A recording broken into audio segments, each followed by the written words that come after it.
Donkey Houdini, Episode 11, The Donkey Directive. This might be my last video, with the many hours that it takes to produce these and the personal cost. Not to mention the risk of the thought police knocking on my door for the political ones. Looking at the viewing figures and the lack of engagement, comments, likes, followers or subscribers, etc., it is just not worth the time and massive effort. If I notice either the Rumble or YouTube channels getting better views and more followers or subscribers, then I may reconsider. Just when you thought football couldn't get any more unhinged, FIFA held an emergency summit in Zurich and dropped the bombshell. All hoofed mammals are now officially ineligible for professional football. The room gasped. A donkey fainted. Sepp Blatter's hologram flickered in confusion. Donkey Houdini, mid-photo shoot in a Lamborghini showroom, simply said, "They fear the hoof, always have." The official FIFA statement blamed tactical imbalance, safety concerns, and too many Mars bar-related incidents. Unofficially, they were tired of getting outplayed by a donkey who once nutmegged 4 Ballon d'Or nominees during warm-ups.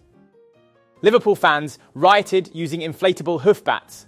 Manchester United fans debated replacing Casemiro with Houdini full-time. Meanwhile, Twitter melted down. Free the hoof, speciesism in sport, let him graze.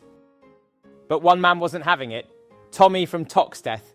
He stormed out of the Queen's Head, still chewing on a Mars bar, and declared, "If FIFA won't let Houdini play, then we're starting our own league." The Hoof Cup. Not just for animals, not just for pros. Anyone could join. Footballers, TikTokers, pub legends, hoof-curious humans. If you had feet, hooves, or misplaced ambition, you were in.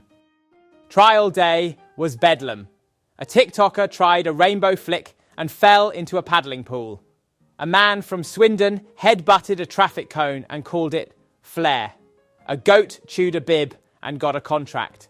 A woman named Carol nutmegged a badger and asked for a vape break. Tommy loved it. "This is what football's meant to be," he said, handing a boot contract to a hamster with shin splints. But the real stars?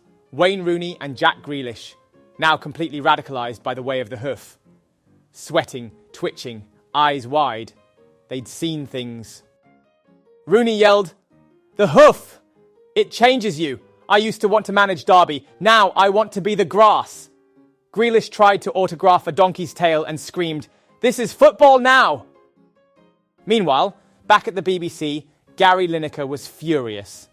Sat in his marble kitchen, wearing a woke and proud apron and sipping organic fennel tea, he sneered, "The Hoof Cup is dangerous, irresponsible, and filled with echoes of hoof-based fascism." He demanded it be banned. He proposed a government inquiry. He wrote a blog post titled, "Greece, Filings and Fear, Why Houdini Must Be Stopped." Tommy responded instantly, "Gary, you sell crisps. You're not Nelson Mandela. Pipe down before I flog your bathrobe on Vinted and reroute 100 displaced migrants to your postcode, just so they can check into the Hotel Lineker you never stop tweeting about."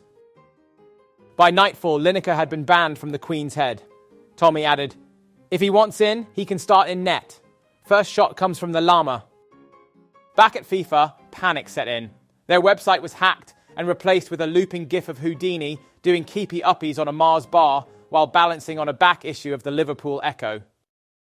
As FIFA scrambled, the clubs came crawling. Real Madrid offered Houdini a cathedral-sized penthouse and full control over the Bernabeu playlist. Bayern Munich offered him dual citizenship and a sausage line in his name. PSG offered him a €100 million deal and a llama therapist.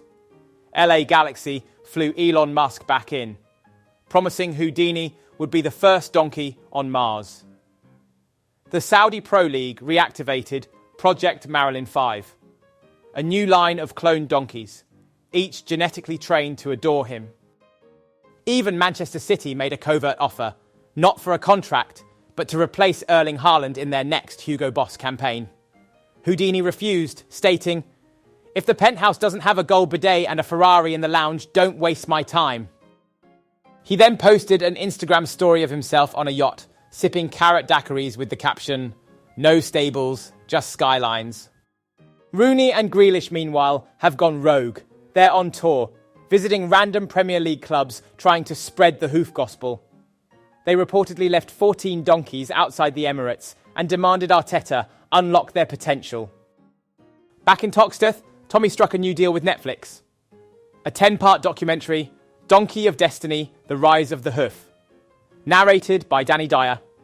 Soundtracked by the Wurzels, premiering during halftime of the Hoof Cup opening match.